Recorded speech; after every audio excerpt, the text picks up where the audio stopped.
Hi friends, welcome back to my channel. ఈరోజు recipe వచ్చేసి అందరూ చాలా ఇష్టంగా తినే బ్రౌనీ అండి. బేకరీ స్టైల్ బ్రౌనీని ఈజీగా ఇంట్లోనే తయారు చేసుకోవచ్చు. టేస్టీగా చాలా అంటే చాలా బాగుంటుందండి. ఈజీ ప్రాసెస్లో పర్ఫెక్ట్ బ్రౌనీని ఎలా చేసుకోవాలి అనేది నేను ఈ వీడియోలో చూపించబోతున్నాను. చూసేయండి. ఇక్కడ నేను 200 గ్రామ్స్ డార్క్ కాంపౌండ్ చాక్లెట్ తీసుకున్నానండి. తీసుకొని ఇలా పీసెస్ లాగా కట్ చేసి పెట్టేసుకోవాలి. ఈ కాంపౌండ్ చాక్లెట్ని నేను ఆన్లైన్లో తీసుకున్నానండి.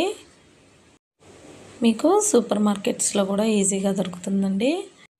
ఇలా పీసెస్ లాగా కట్ చేసుకున్న డార్క్ కాంపౌండ్ చాక్లెట్ని ఒక బౌల్లోకి ట్రాన్స్ఫర్ చేసుకున్నాను. ఇందులోకే 100 గ్రామ్స్ అన్సాల్టెడ్ బటర్ అండి. ఇది అన్సాల్టెడ్ బటరు తీసుకొని ఇలా కట్ చేసుకోండి. తీసుకున్నవన్నీ కూడా రూమ్ టెంపరేచర్లో ఉన్నవి మాత్రమే తీసుకోవాలండి. ఫ్రిడ్జ్లో పెట్టినవి తీసుకుంటే అంత పర్ఫెక్ట్గా రాదు. ఇలా కట్ చేసుకొని డబుల్ బాయిలింగ్ మెథడ్లో మెల్ట్ చేసుకోండి. 4 to 5 మినిట్స్లో మెల్ట్ అయిపోతుందండి. లో ఫ్లేమ్లో మాత్రమే మెల్ట్ చేసుకోవాలి. కొత్తగా ఎవరైనా వీడియోస్ చూస్తున్నట్టయితే ప్లీజ్ లైక్ చేసి, షేర్ చేసి, సబ్స్క్రైబ్ చేసుకోండి. వీడియోని స్కిప్ చేయకుండా చూడండి. ఇలా మెల్ట్ అయింది కదండి. మెల్ట్ అయిన తర్వాత పక్కన పెట్టేసి కూల్ చేసుకోవాలి. ఈలోపు ఒక బౌల్ తీసుకొని 2 ఎగ్స్ ఇందులోకి వేసేసుకోండి. 2 ఎగ్స్ తీసుకున్నానండి నేను. నెక్స్ట్ షుగర్ పౌడర్ అండి. 1 కప్పు షుగర్ పౌడర్ని యాడ్ చేసుకుంటున్నాను. యాడ్ చేసుకొని అంతా కలిసేలాగా మిక్స్ చేసుకోవాలండి. మిక్స్ చేసుకొని ఈ బ్యాటర్ని మిక్సీ జార్లోకి యాడ్ చేసుకుందాం. మీ దగ్గర బీటర్ ఉంటే బీట్ చేసుకోండి. స్మూతీ టెక్స్చర్ వచ్చే వరకు బీట్ చేసుకోవాలండి. నేను మిక్సీలోనే 2 to 3 మినిట్స్ గ్రైండ్ చేశాను. స్మూత్ టెక్స్చర్ వచ్చింది కదా. దీన్ని నెక్స్ట్ వేరే జార్లోకి ట్రాన్స్ఫర్ చేసుకొని మెల్ట్ చేసుకున్న చాక్లెట్ని కూడా వేసేసుకుందాం. వేసేసుకొని 1 to 2 మినిట్స్ బ్లెండ్ చేసుకోవాలి. ఇది కూడా స్మూతీ టెక్స్చర్ వస్తుందండి. చూసారు కదా. ఇలా దీన్ని బౌల్లోకి ట్రాన్స్ఫర్ చేసేసుకుందాం. మీకు చాక్లెట్ లింక్స్ ఏమన్నా కావాలంటే కామెంట్ చేయండి, నేను లింక్ షేర్ చేస్తాను. ఛానల్లో చాక్లెట్ రెసిపీస్ కూడా ఉన్నాయండి, ఒకసారి చెక్ చేయండి. లింక్స్ డిస్క్రిప్షన్లో ఇస్తాను. ఈ టెక్స్చర్లో ఉండాలి కన్సిస్టెన్సీ అనేది. చూస్తున్నారు కదా. నెక్స్ట్ ఇందులోకే మిల్క్ అండి. 50 ml వరకు మిల్క్ యాడ్ చేసుకుంటున్నాను. యాడ్ చేసుకొని అంత కలిసేలాగా మిక్స్ చేసుకోవాలి.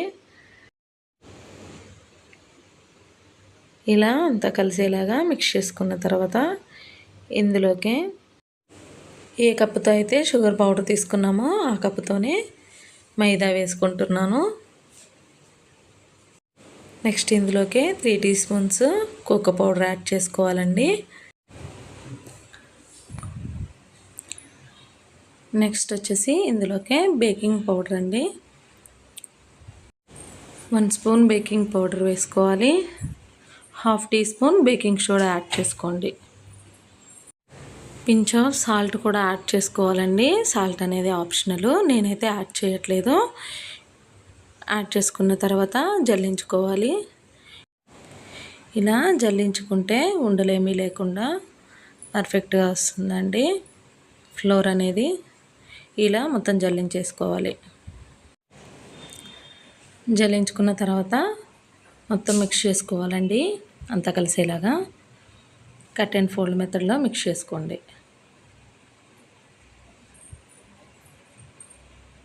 వీడియో క్లిప్లో చూపిస్తున్నట్లుగా అంతా కలిసేలాగా అదే మెథడ్లో మిక్స్ చేసుకోవాలండి. ఇలా మిక్స్ చేసుకున్న తర్వాత ఇందులోకి వెనిలా ఎసెన్స్ యాడ్ చేస్తున్నానండి. నేను ఇవి ఆన్లైన్లో తీసుకున్నాను.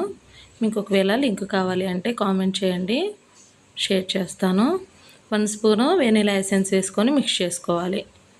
మనం ఎగ్ వేసాం కదండి, ఎగ్ స్మెల్ లేకుండా టేస్టీగా ఉంటుంది బ్రౌనీ కేక్ అనేది. వెనిలా ఎసెన్స్ కూడా కలిసేలాగా మిక్స్ చేసేసుకోవాలి. ఇలా మిక్స్ చేసుకున్న తర్వాత పక్కన పెట్టేసుకోండి.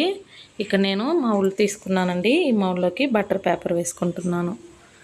కట్ చేసుకొని వేసుకోండి. ఇలా బటర్ పేపర్ వేసుకొని మనం మిక్స్ చేసుకున్న బ్యాటర్ అంతా కూడా ఇందులోకి ట్రాన్స్ఫర్ చేసేసుకోండి. మీ దగ్గర ఏ మౌల్డ్ అవైలబిలిటీలో ఉంటే ఆ మౌల్డ్లోకి వేసేసుకోండి. బ్రౌనీకి స్క్వేర్ షేప్ అయితే చాలా బాగుంటుందండి. నా దగ్గర స్క్వేర్ షేపు లేదండి, అందుకనే నేను ఇందులోకి ట్రాన్స్ఫర్ చేసుకున్నాను. మీ దగ్గర స్క్వేర్ షేప్ కన్నా ఉన్నట్లయితే మౌల్డ్ అందులోకే వేసుకోండి. వేసుకున్న తర్వాత ఇలా ఒకసారి ట్యాప్ చేసుకోండి. ఎయిర్ బబుల్స్ ఏమన్నా ఉంటే పోతాయి. 7 to 10 minutes ప్రీ హీట్ చేసి పెట్టుకున్న ప్యాన్లోకి ఈ కేక్ మౌల్డ్ని పెట్టేసుకోండి. నేను ముందే ప్రీ హీట్ చేసుకున్నానండి. చేసుకున్న తర్వాత నాకు ఇది 40 to 45 minutes పట్టిందండి బేక్ అవ్వడానికి. నేను తీసుకున్న క్వాంటిటీకి చూసారు కదా, బటర్ పేపర్ వేసుకోవడం వల్ల ఈజీగా డీమోల్డ్ అవుతుంది. లేదు అనుకుంటే మీరు కొంచెం ఆయిల్తో గ్రీస్ చేసుకొని ఫ్లోర్తో డస్టింగ్ చేసుకోండి. అలా చేసుకున్నా కూడా ఈజీగా డీమోల్డ్ అవుతుంది. దీన్ని 1 hour పక్కన పెట్టి కూల్ చేసుకున్న తర్వాత కట్ చేసేసుకోండి. పర్ఫెక్ట్గా వస్తుంది పీస్ అనేది. ఇంతేనండి, ఈజీగా టేస్టీగా ఇంట్లోనే బ్రౌనీని తయారు చేసుకోవచ్చు. చూసారు కదా మధ్యలో చాక్లెట్ కూడా ఎలా ఉందో జ్యూసీగా. మీకు ఈ రెసిపీ నచ్చినట్లయితే మీరు ట్రై చేసి మీకు ఎలా వచ్చిందనేది కామెంట్స్లో తెలియజేయండి. Thank you for watching. Please subscribe.